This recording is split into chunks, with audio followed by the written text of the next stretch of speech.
Olá, meus irmãos, graça e paz.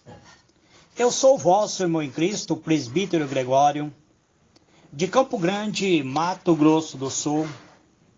Hoje eu gostaria de dar continuidade à mensagem do Sermão do Monte. Eu gostaria de ler o versículo 13 até o versículo 16, onde o Senhor Jesus diz assim: Vós sois o sal da terra. Mas se o sal se tornar insípido, com que se há de restaurar-lhe o sabor? Para nada mais presta, senão para ser lançado fora e ser pisado pelos homens. Vós sois a luz do mundo.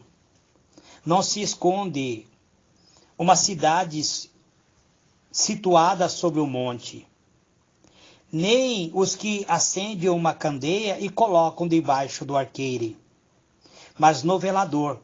Assim ilumina a todo que estão na casa. Assim resplandeça a vossa luz diante dos homens, para que vejam as vossas boas obras e glorifique o vosso Pai que está nos céus. Muito bem, amados, diletos irmãos, nós vemos aqui o valor de um testemunho cristão. Hoje eu quero vos falar sobre a virtude dos cidadãos do reino dos céus, ou seja, o caráter e a virtude dos cristãos que almeja fazer parte do reino dos céus. Aqui nós vemos que o Senhor Jesus trata sobre a bem-aventurança. A bem-aventurança final era de caráter transicional. Ele descreveu a atitude do mundo para com os cristãos. Os dois emblemas agora introduzidos, ou seja, o sal e a luz, descreve o inverso, ou seja, a influência do reino sobre o mundo.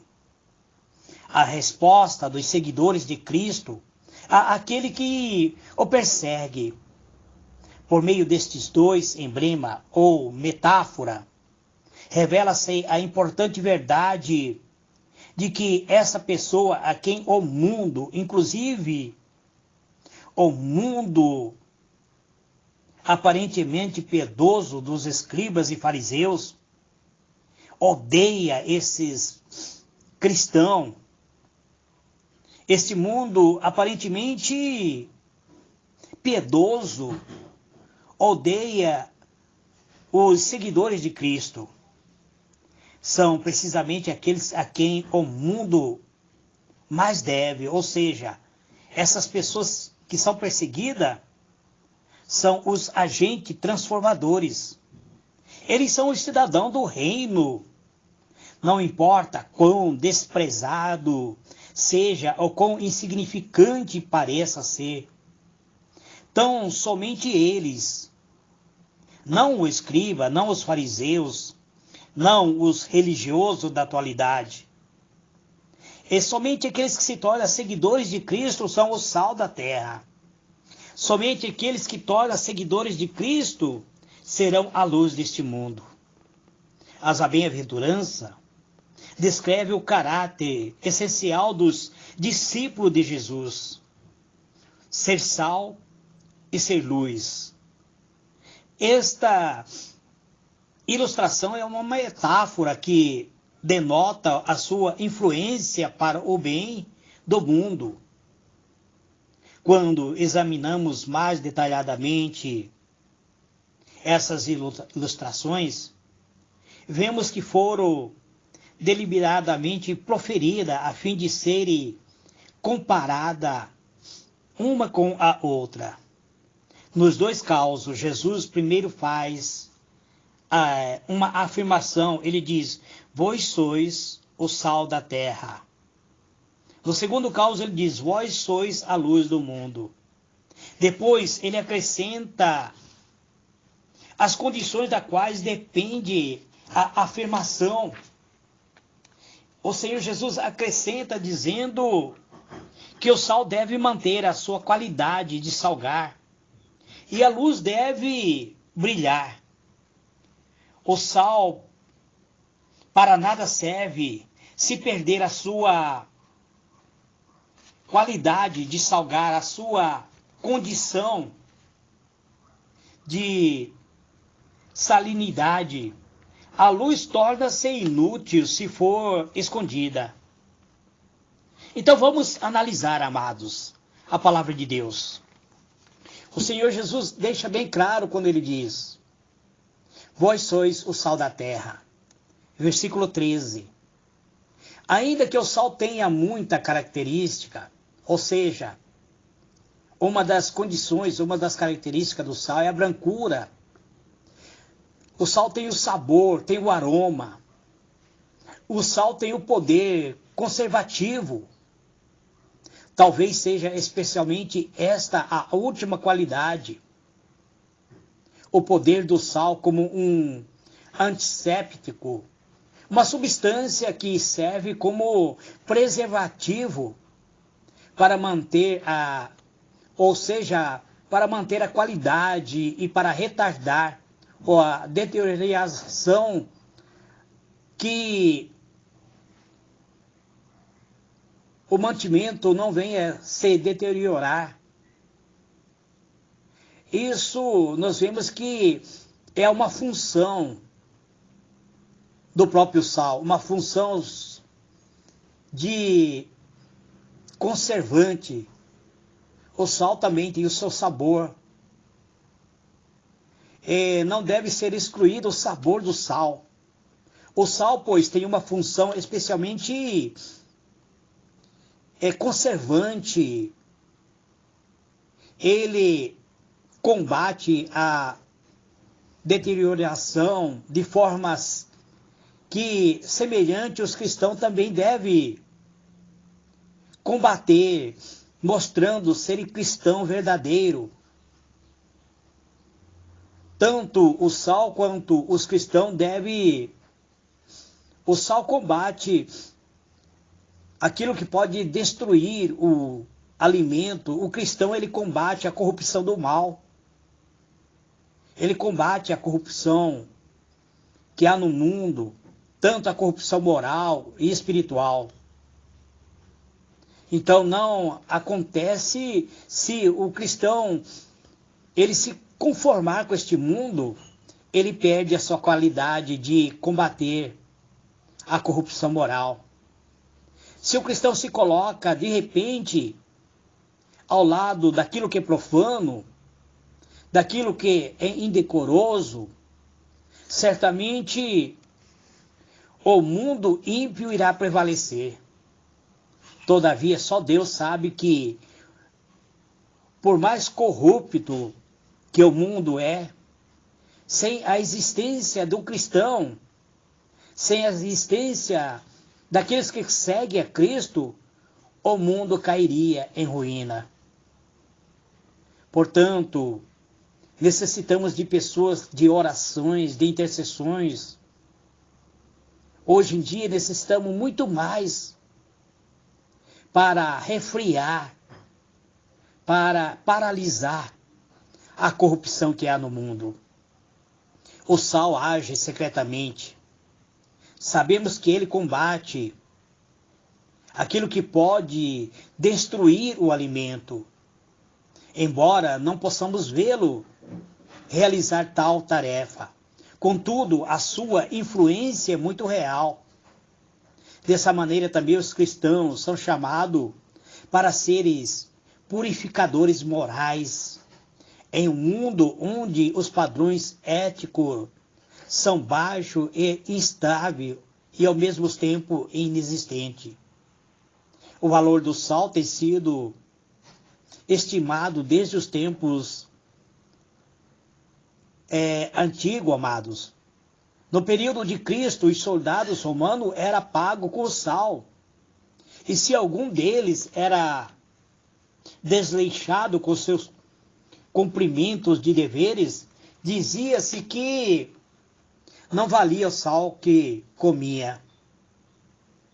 Em toda a sociedade antiga, o sal era usado como sinal de amizade. O conceito que ainda prevalece no mundo árabe, amados. Se um homem participa do sal de outro, isto é, se divide a refeição com este, aquele que está sobre a proteção e o cuidado do anfitrião.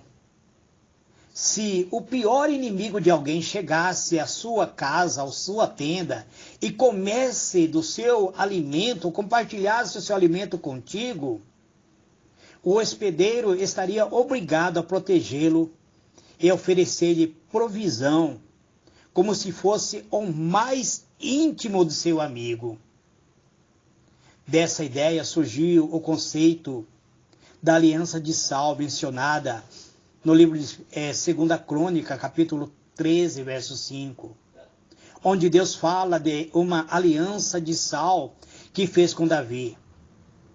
Até hoje, algumas igrejas, amados, principalmente as igrejas neopentecostal, eles fazem o Vale do Sal, a aliança do sal.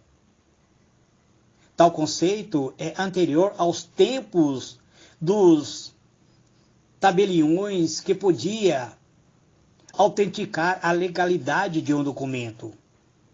Quando duas partes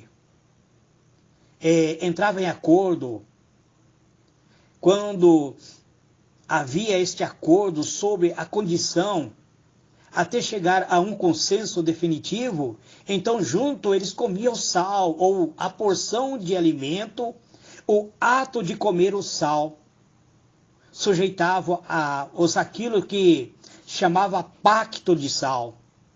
Esse pacto, ou seja, a aliança estabelecida, era um contrato inviolável. Foi por isso que houve essa criação da aliança de sal, da aliança que Deus fez com Davi, a aliança de sal. Por isso algumas igrejas valorizam muito chamado a aliança de sal. Inclusive algumas igrejas distribuem o sal para os seus fiéis.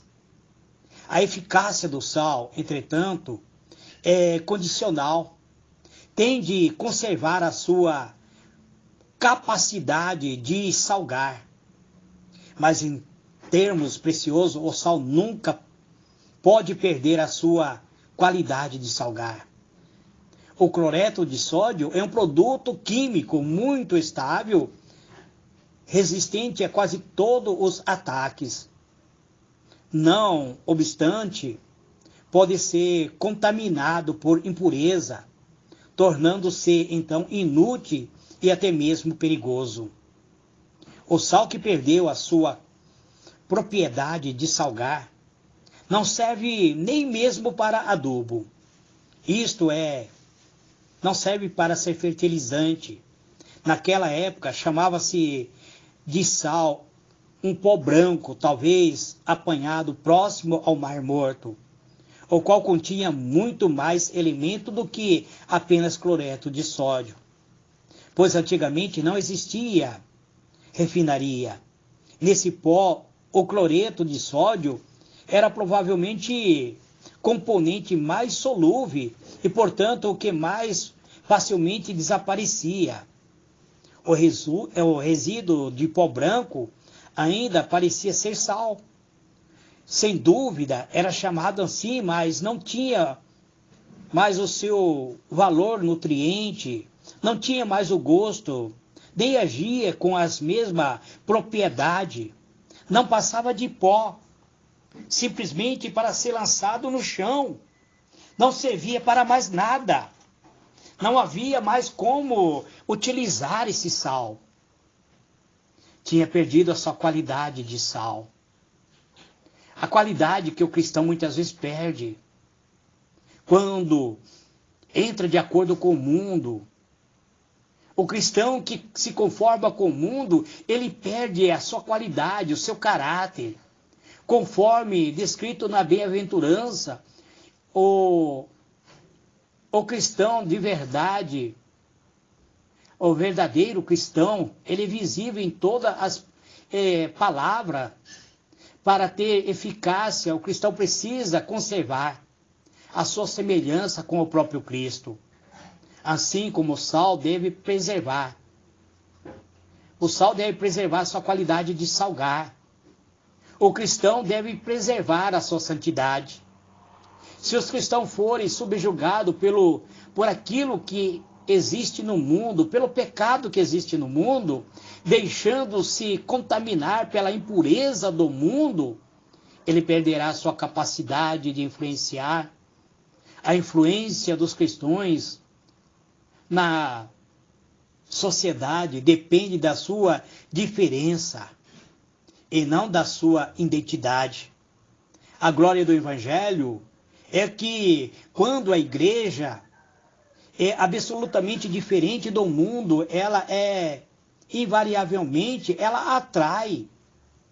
Então, que o mundo se sente inclinado a ouvir a mensagem de um povo santo, de um povo santificado. Embora talvez, a princípio, venha odiar, porque o mundo, ele odeia aquilo que é santo. Mas, se eles derem ouvido à palavra do Evangelho, se nós, os cristãos, cumprimos a nossa tarefa, se nós mantermos a nossa santidade, então teremos de ser igualmente semelhante ao sal. Mas se nós perdemos essa qualidade de santidade, seremos descartados como sal, lançado fora e pisado pelo homem. Existem pessoas que hoje, inclusive, são pisados, servem de tapete de Satanás, porque perdeu a sua qualidade de ser santo. Mas que decadência da própria cristão. Se ele se arrepender, ele volta a ter a sua qualidade. Mas se ele não se arrepender, ele será descartado, assim como o sal é lançado fora. Igualmente interessante perceber que Jesus, ao dizer que somos sal da terra, enfatiza 3 dimensões. A primeira, a existencial, leva seu gosto ao que está sentindo o desgosto desse planeta.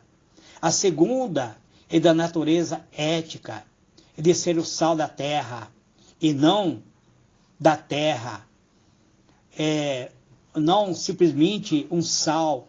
Ser o sal não é dentro do saleiro, mas na terra, fazendo-se parte de algo que é totalmente diferente da nossa natureza, mantendo-se a diferença, porém conservando, contudo, a terceira diferença é o alimento social. Jesus não diz você é o sal da terra, mas você é o sal da terra. Ele diz isto no plural. Ele diz vocês são o sal da terra. Ao contrário, nós não podemos viver isoladamente, nós devemos viver no coletivo. Não é uma andorinha sozinha trazendo o verão, porém é uma organização, é como um corpo organizado, ligado um ao outro. Se nós perdemos a nossa natureza de sermos o sal da terra, então o mundo irá padecer. O sal sendo conservante, ele traz cura. E nós, como sal desta terra, sendo sal desta terra, nós temos que trazer cura para as nações. Estamos vivendo um período de pandemia e os cristãos não estão exercendo o seu ministério de trazer cura e libertação. Eu tenho visto muitos cristãos reclamando com medo do coronavírus, quando eles deveriam entrar na presença de Deus e exaltar a Deus e glorificar a Deus, dizendo: Senhor, o Senhor é que pode trazer a salvação, a cura, a libertação. É o Senhor que tem o poder de trazer. O próprio Deus disse: o meu povo que chama pelo meu nome, se ele orar, e se ele se arrepender dos seus pecados, e se ele voltar para mim, e se ele orar e buscar a minha face, então eu ouvirei dos céus, perdoarei os seus pecados e sararei a sua terra. Essa é a possibilidade de ser sal. Mas o Senhor Jesus diz, na outra passagem, ele diz que nós somos a luz do mundo. Não há que duvidar de que o versículo 14 encontramos uma das mais espantosas e extraordinárias declarações acerca dos cristãos, dentre as quais foram emitida, incluindo a afirmação feita pelo próprio Senhor Jesus, o Salvador do mundo. Ao considerar o cenário onde deu essa declaração, vamos procurar lembrar para quem o nosso Senhor dirigiu essas palavras. Então, ele tornou realmente notável. É uma declaração repleta de significado, com profunda implicação no que tange a compreensão e a natureza da vida cristã. Por assim dizer, uma das grandes características da verdade bíblica é que ela é capaz de cumprir o seu papel inteiro acerca da nossa posição cristã, em uma única, mas expressiva declaração, como está no versículo: vocês, diz o Senhor, vocês, disse o Senhor Jesus, olhando para os seus discípulos, para aqueles homens simples, inteiramente destituídos de importância, segundo o que o mundo pensava. Vocês são a luz deste mundo. Essa é uma daquela afirmação que sempre deveria surtir sobre os efeitos, fazer levantar a cabeça de todos os cristãos, levando-nos a perceber uma das mais notáveis e gloriosas sermão cristã. Por isso mesmo, como é natural, essa declaração torna-se uma afirmação de toda a declaração, que nós temos a possibilidade de trazer luz neste mundo de treva, neste mundo tenebroso em que vivemos, amados. Como luz, temos que trazer a presença de Deus neste mundo. Temos que brilhar como astro. Pois a palavra de Deus diz que vocês são a luz deste mundo. Jesus está nos dando essa capacidade de resplandecermos, de trazermos a glória, de manifestarmos a glória de Deus. Sendo sal, você é o agente de cura, você é o agente de saúde de Deus. Você é o próprio agente de saúde de Deus. Sendo a luz, você está manifestando a própria presença de Deus. Que Deus vos abençoe, amados. Este é mais um pedacinho do maná dos céus que eu trago nesse dia de hoje. Que o Senhor resplandeça a sua glória sobre cada um de vós. Eterno e soberano Deus, eu te agradeço, Pai, por estas palavras, por este momento de reflexão, de comunhão, pedindo, Senhor, que o Senhor adentre em nossa vida, em nosso lar, que o Senhor nos transforme realmente em sal da terra, em a luz de um mundo, Pai, que nós possamos resplandecer como astro e trazer cura e libertação para as nações, que cada pessoa que se aproximar de nós, Pai, ainda que esteja possuído por problemas, por vírus, por demônio, por espírito opressor, por espírito, muitas vezes destruindo vidas das pessoas, essas pessoas recebam a cura e a libertação, chegue e aproxima-se da luz e compreenda, Pai, que nós cumprimos nossos papéis de sermos verdadeiramente luz que resplandece nesse mundo de treva. É isso que eu te peço, Pai, e te agradeço e te louvo, em nome do Senhor Jesus. Amém e amém.